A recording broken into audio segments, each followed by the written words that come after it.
Alien scholars said it couldn't be solved. A human completed the math before lunch. The Velker equation floated in the center of the grand hall like a ghost that refused to leave. Its symbols glowed in soft blue light, twisting and turning in three-dimensional space. For 847 years, it had haunted the greatest minds in the galaxy. For 847 years, it had one, Dr. Emma Hayes stood at the entrance of the Galactic Academic Consortium's main campus, her small travel bag hanging from one shoulder. The orbital station stretched out before her like a city made of glass and starlight. Thousands of aliens moved through the corridors, some walking, some floating, some doing things that Emma couldn't quite categorize as either. "Dr. Hayes," a voice chirped from her left. Emma turned to see a small, bird-like creature with 4 eyes and feathers that shimmered like oil on water. The creature wore a silver badge that translated its name, Administrator Pix. "Yes, that's me," Emma said, trying not to stare. "Welcome to the consortium. I will show you to the ceremony." Pix's head tilted in what might have been a smile. "You are our first human scholar, very exciting, very new." They walked through corridors filled with beings from across the galaxy. A massive creature with stone-like skin nodded politely as it passed. A group of translucent, jellyfish-like aliens floated by, deep in conversation. Emma noticed several of them glancing at her with what looked like curiosity, though reading alien expressions was still new to her. "The welcome ceremony is starting soon," Pix explained. "All new scholars are introduced to the consortium's greatest mysteries. It is tradition. Each solution changed the galaxy." Emma saw crystalline beings that looked like living diamonds, insect-like creatures with too many legs to count, and beings that were just floating clouds of colored gas held together by force fields. A tall alien with purple skin and 3 eyes gestured for Emma to sit in a small section marked with Earth's symbol. She was the only one there, the only human among thousands. The lights dimmed. A holographic stage appeared in the center of the amphitheater, and a dignified alien stepped onto it. He had silver skin, elegant robes, and eyes that held the weight of centuries. The translation device in Emma's ear identified him as Professor Zilthar, head scholar of the consortium. "Welcome, new scholars," Zilthar's voice was deep and warm. "Today, you join a tradition that spans 1,000 years and includes the finest minds from across known space. Together, we push the boundaries of knowledge. Together, we solve the impossible. As tradition demands, I will now show you our greatest challenges." Zilthar raised one hand, and holographic equations began to appear in the air around him. "These are the problems that still resist solution. These are the mysteries that wait for brilliant minds like yours." Each had been studied for decades or centuries. Then the Velker equation appeared. The entire amphitheater went completely silent. Even the ambient hums and whispers stopped. The equation hung in the air like a beautiful, terrible monument. Its symbols were elegant but complex, forming patterns that seemed to shift when Emma tried to focus on them. It was mathematics, yes, but mathematics that seemed almost alive. "The Velker equation," Zilthar said softly. "For 847 years, this problem has defeated us.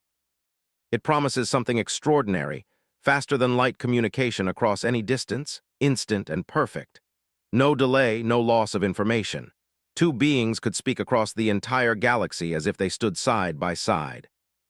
Emma leaned forward, fascinated. "The greatest minds of 12 species have attempted this proof," Zilthar continued. "The crystalline collective, who can process 1,000,000 calculations per second, the Quarax scholars with their 4 parallel brains. The ancient Vex, who have studied mathematics for 10,000 years. All have tried, all have failed.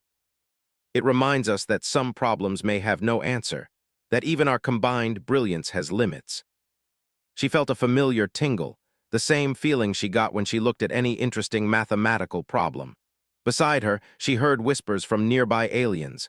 They were speaking softly, but her translator caught fragments. "The human is staring at the Velker equation." She had heard similar things throughout her career. Too young, too inexperienced, too human. The ceremony continued. Zilthar introduced other challenges and spoke about the consortium's resources. Emma barely heard him. Her mind kept returning to the Velker equation, turning it over like a puzzle box, looking for the hidden catch. When the ceremony ended, scholars broke into groups by species, greeting each other and making plans. Emma stood alone, still looking at where the holographic equation had been. "Dr. Hayes," Pix appeared at her elbow. "I will show you to your quarters now." Several looked at Emma with barely concealed amusement. One Querex scholar actually chuckled, all four of its mouths moving at once. Her quarters were small but comfortable, a bedroom, a workspace, and a window that looked out at the stars. On her desk, a holographic projector was already set up, standard equipment for all scholars. "You have full access to the consortium database," Pix explained. "All solved problems, all current research, all unsolved mysteries. If you need anything, just call." Emma pulled out her tablet and stylus. She also grabbed an old-fashioned notebook from her bag, real paper, a gift from her mentor. Most aliens thought paper was primitive, but Emma had always thought better with a pen in her hand. "All right," she said to the empty room. "Let's see why everyone thinks you're impossible." She had proven people wrong before. She would do it again. Emma woke up at 6:00 a.m. station time, her mind already racing with ideas from the night before. She had stayed up until midnight studying the Velker equation, filling 3 pages of her notebook with observations. Now, in the early morning light filtering through her window, those observations seemed even more interesting. She made coffee using the small machine in her quarters. Earth coffee, shipped at great expense, but absolutely necessary. The consortium had many wonderful things, but none of them understood humanity's relationship with caffeine. While the coffee brewed, Emma stood at her desk and looked at the holographic equation floating above it. She had set it to display when she woke up, wanting it to be the first thing she saw. "Good morning," she said to it. "Ready to tell me your secrets?" Her professors at Cambridge had thought it was strange. Her colleagues had found it amusing. But it worked for her, and that was what mattered. She took her coffee and sat down, pulling up the consortium's database on her tablet. The research history on the Velker equation was enormous. 847 years of attempts, thousands of papers, millions of calculations. Every approach had been tried and documented, or so everyone thought. Emma spent 2 hours reading through the most recent attempts. The Crystalline Collective had used pure computational power, running quantum simulations for years at a time. The Querex had approached it through parallel logic, with their 4 brains working on different aspects simultaneously. The Vex had used ancient mathematical frameworks that were thousands of years old. Every approach was brilliant, every approach was thorough, every approach had failed. Emma leaned back in her chair and sipped her coffee. "You're all solving it the same way," she muttered. That was the pattern she had noticed. Despite coming from different species with different types of minds, every attempt followed the same basic structure. They all used formal mathematical frameworks. They all relied on established theories. They all approached the problem from the perspective of, how do we solve this using what we know? Try looking at it sideways. Try looking at it while standing on your head if you have to. Not equations, not yet, just shapes. She drew the Velker equation as a topological structure, representing its components as physical spaces and its relationships as connections between them. It was a technique she had developed during her doctorate, visualizing abstract mathematics as concrete objects she could manipulate in her mind. The shapes began to form a pattern, a strange, twisting pattern that looked almost like a knot. "Interesting," Emma said. She drew more, following the logic of the equation, but representing it visually rather than symbolically. A soft chime from her door interrupted her. Emma opened it to find a small, 6-legged creature holding a tray of food. The translator identified it as Cree, a member of the custodial staff. "Breakfast delivery," Cree said in a voice that sounded like wind chimes. "All scholars receive meals in quarters for first 3 days. Helps with adjustment." The food looked strange but smelled good, some kind of grain with colorful vegetables and a protein she couldn't identify. Cree's large eyes noticed the wall covered in Emma's drawings. "What is this?" the creature asked curiously. "Oh, just working on a problem," Emma said. "It looks like art," Cree observed. "Very pretty." Maybe everyone had been so focused on the mathematics that they had forgotten to see the beauty, and beauty in mathematics often meant simplicity hiding beneath complexity. She finished breakfast and returned to her drawings. By mid-morning, she had covered half the wall with interconnected shapes and patterns. To anyone else, it would have looked like abstract art. To Emma, it was the Velker equation stripped down to its geometric essence. And in that essence, she saw something, a symmetry. A hidden symmetry that the formal mathematical notation had obscured. Emma's heart began to beat faster. She grabbed her paper notebook and started writing, translating what she saw in the shapes back into mathematical language. Her hand moved quickly, coffee forgotten, the world outside her window forgotten. The Velker equation had always been approached as a problem of 11-dimensional mathematics. Every species had accepted that as fundamental. But what if it wasn't? What if those 11 dimensions could be collapsed into a simpler structure without losing information? Emma worked through the mathematics, her excitement growing with each line. She was using topology, the study of shapes and spaces, in a way that the formal approaches had dismissed as too primitive centuries ago. The ancient Vex had literally written in one of their papers that topological simplification is a tool for beginners, not for advanced universal problems. Not a complete solution yet, but a new way of looking at the problem that reduced its complexity significantly. She checked it 3 times, looking for errors. Then she checked it 3 more times. It held. The logic was sound. She stood and stretched, realizing she had been hunched over her desk for hours. Her back ached. Her coffee was cold, but her mind was electric with possibility. Through her window, she could see other scholars walking through the consortium's gardens, a beautiful space filled with plants from 100 worlds. She saw a group of quarks in deep discussion. She saw crystalline beings sitting in meditation. She saw Professor Zilthar himself walking with what looked like important visitors. They were all brilliant. They all had advantages that Emma didn't have: longer lives, faster minds, centuries of experience. But Emma had something they didn't. She had a fresh perspective. She had learned mathematics in a completely different tradition, and she had been taught to question everything, even things that everyone else accepted as fact. She returned to her wall and began a new section. Now that she had the framework, she needed to work through the actual proof. This would be the hard part, taking her insight and turning it into rigorous mathematics that would convince others. Emma pulled out fresh paper and began to work in earnest. She wrote equations, crossed them out, wrote them again. She drew diagrams, erased them, drew them differently. She paced back and forth, thinking out loud, arguing with herself. Outside her door, Cree passed by and heard the human talking rapidly. The small creature peeked through the door's window and saw Emma surrounded by papers, gesturing at the wall, completely absorbed in her work. Cree had cleaned the quarters of scholars from many species over the years. The quarks worked in silent, parallel concentration. The crystalline collective interfaced directly with computers. The Vex meditated for hours before writing a single symbol. But this human was chaos. Papers everywhere, talking to herself, drawing strange pictures, drinking cold coffee without noticing. It was unlike any scholarly work Cree had ever seen, and yet there was something compelling about it. An energy, a passion that seemed almost alive. Cree quietly continued down the corridor, thinking that perhaps the humans would be more interesting than anyone expected. Inside her quarters, Emma didn't notice she'd had an audience. She was too deep in the mathematics, following a thread of logic that was leading her somewhere remarkable. She could feel it, that sensation that every mathematician knows when you're on the edge of something important. The clock showed 1:47 p.m.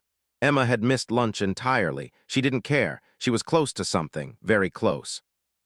"Just a little further," she whispered to the equation. "Show me what everyone else missed." Her quarters looked like a storm had hit a mathematics library. Papers covered every surface: the desk, the bed, the floor.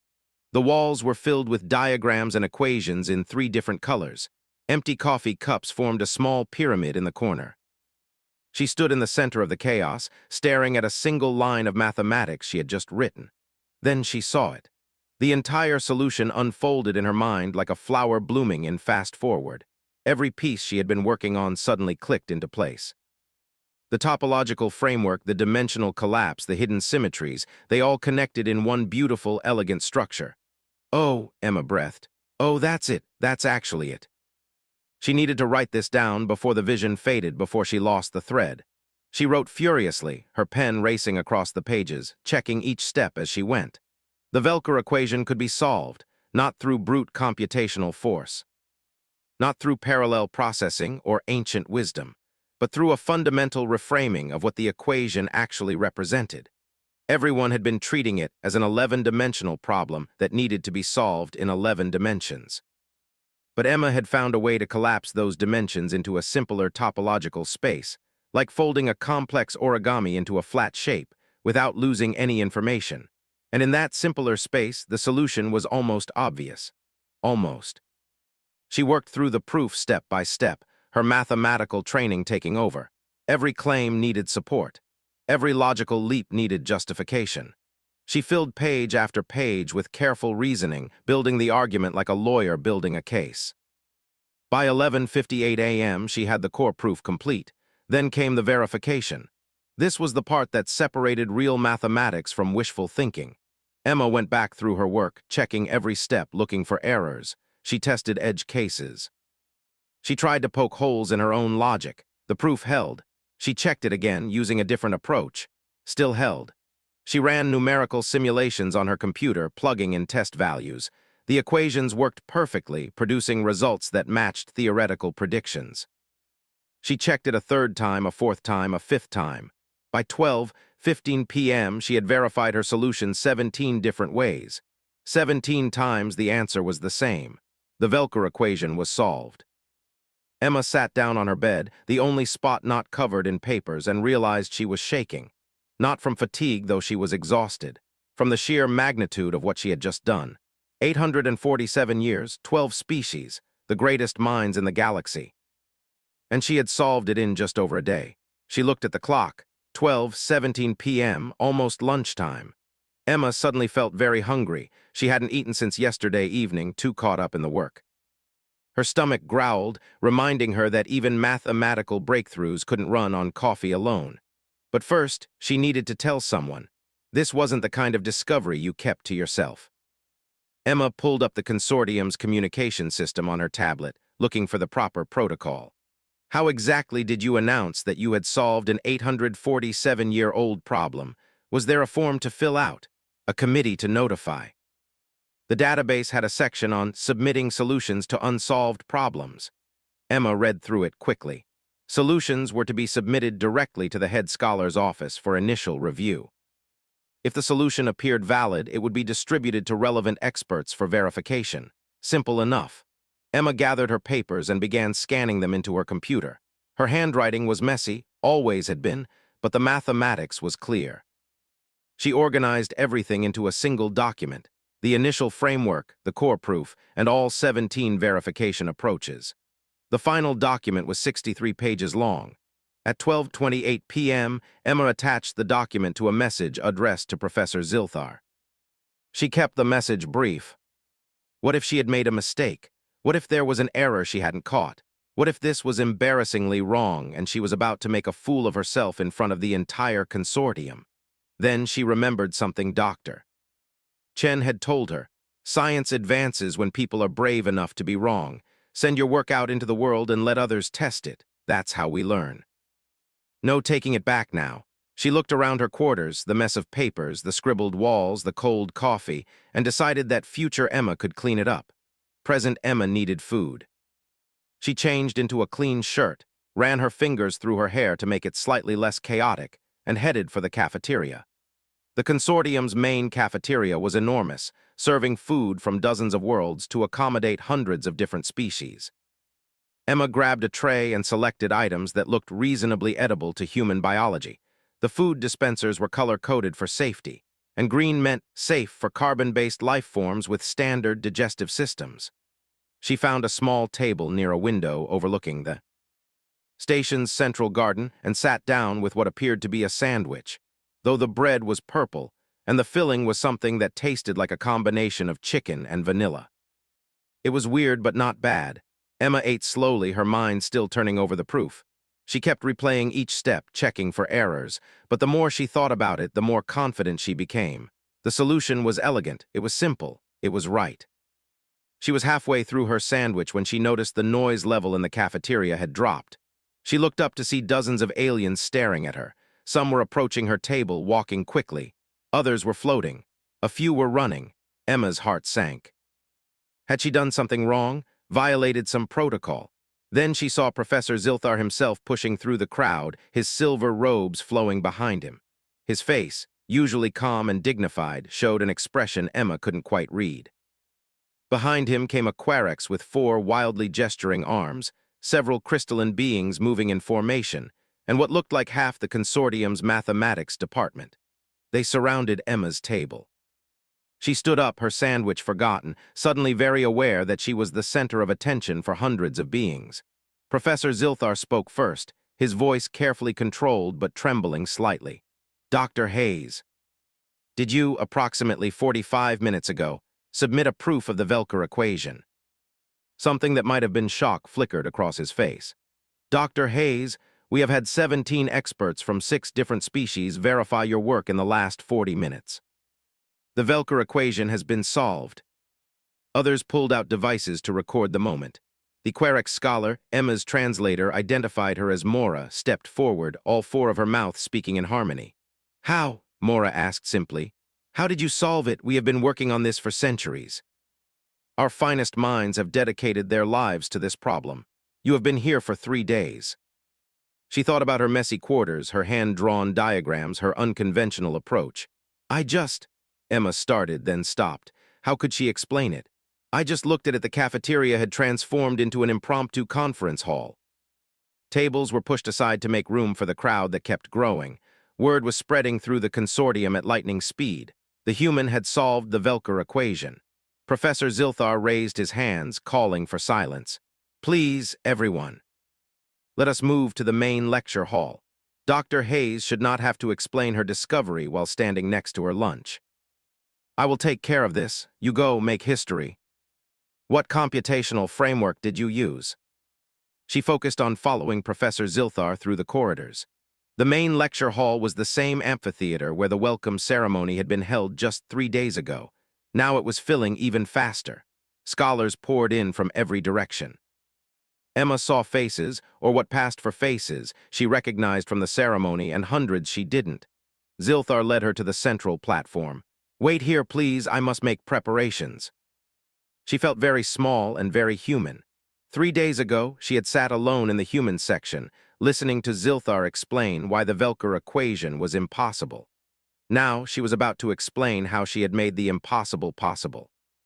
She saw Mora, the Querex scholar, taking a seat in the front row. The being's 4 faces showed different expressions: excitement, curiosity, disbelief, and something that might have been respect.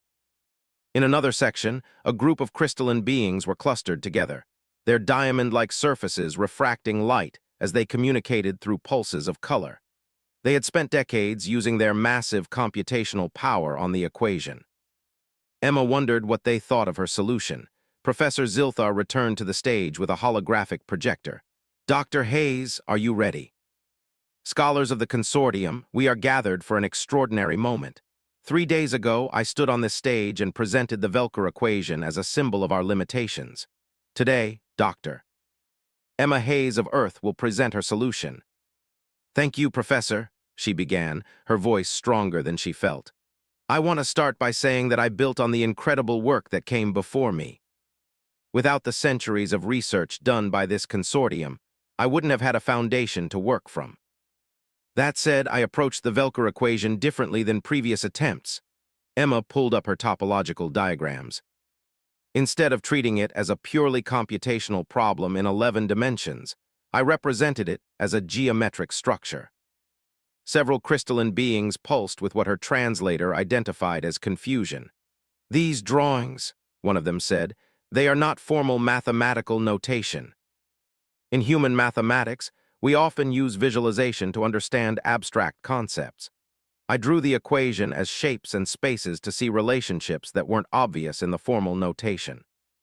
How she had noticed that all previous approaches followed the same framework. How she had looked for hidden symmetries in the equation's structure. How she had found a way to collapse the dimensional complexity. "The key insight," Emma said, pulling up the critical section of her proof, "was realizing that the 11 dimensions could be folded into a simpler topological space without information loss. Like folding origami, the paper doesn't lose its area, it just occupies less space in a different configuration. But topological simplification was rejected centuries ago as too primitive for problems of this complexity. They concluded that advanced problems require advanced tools. A hammer is simple, but it's still the best tool for driving a nail. When she finished, the hall was silent for a long moment. Then a crystalline being stood. I need to verify this personally. With your permission, Dr. Hayes, I will run your proof through our quantum processors. The being's surface flickered as it interfaced directly with the consortium's computer network. Colors pulsed across its diamond-like form, calculations running at speeds Emma couldn't comprehend. 5 minutes later, it spoke. The proof is valid. Every step follows. Every conclusion is supported. This solution is correct. The Vex had tested it against their ancient theoretical frameworks. The insectoid tricks had checked every edge case they could imagine. A species Emma hadn't met yet, gaseous beings who communicated through chemical signals, had translated the proof into their own mathematical language and found it sound. Every single verification reached the same conclusion. Emma's solution worked. Professor Zilthar stood beside Emma, his expression a mixture of wonder and something that might have been humility. Dr. Hayes, he said quietly, so only she could hear, in one morning of work, you accomplished what our entire civilization could not do in 847 years. I must ask, what did you see that we all missed? She thought about how the other scholars had looked at her with amusement when she arrived, the simple human from the young species. I think, she said slowly, everyone was trapped by their own brilliance. Every species here is smarter than humans in different ways, Emma explained. Faster processing, more parallel thinking, longer experience, but sometimes that's a disadvantage. You all knew so much about how problems should be solved that you couldn't see how they could be solved differently. That's not because we're smarter, it's because we're not smart enough to know what we're not supposed to try. Sometimes the best person to solve an impossible problem is someone too naive to know it's impossible. When you arrived, we thought humans were too primitive to contribute meaningfully to our work. Profoundly wrong. Hayes has shown us that innovation doesn't come from doing more of what we already do. It comes from thinking in entirely new ways. The emergency session of the Galactic Academic Consortium convened exactly 6 hours after Emma's presentation. Every department head, every senior scholar, every species representative crowded into the council chambers. This was unprecedented. The council rarely met more than once per quarter, and never on such short notice. Professor Zilthar stood at the center podium with Emma seated nearby. She felt out of place among beings who had been scholars longer than human civilization had existed, but Zilthar had insisted she attend. We must understand what happened here, Zilthar began. Not just to celebrate it, but to learn from it. For 847 years, we approached the Velker equation with every resource at our disposal. The finest minds, the most powerful computers, the deepest theoretical knowledge, and we failed. One human with a tablet, paper, notebooks, and hand-drawn pictures. In one day of work, she succeeds. The question before this council is simple. Why? She used techniques we abandoned as primitive centuries ago. Visual mapping, intuitive leaps, what she calls guessing. These are not rigorous scientific methods. Perhaps we need to reconsider what we mean by rigorous. She tested hypotheses without complete theoretical justification. By our standards, her method was chaotic. Hayes, you have been quiet. What are your thoughts on why your approach succeeded? Every species here is incredibly intelligent, Emma began. But you're all intelligent in specific ways. The crystalline process information faster than I can imagine. The Querex can think in parallel paths. The Vex have thousands of years of accumulated knowledge. So when you looked at the Velker equation, you naturally tried to apply those same methods. You're so high up in your tower of knowledge that you lose sight of simple solutions. We still remember that sometimes the simplest explanation is the right one. Pattern recognition that happens below conscious thought. Humans are very good at seeing patterns, even when we can't explain why we see them. It's how our ancestors survived, noticing that certain animal behaviors meant danger, or that certain weather patterns meant rain was coming. That's why we verify everything afterward, but it lets us explore possibilities that pure logic might never consider. We make leaps, then build bridges to support them later. They found the cosmic microwave background while looking for something else. Much of their innovation comes from stumbling onto answers rather than calculating them.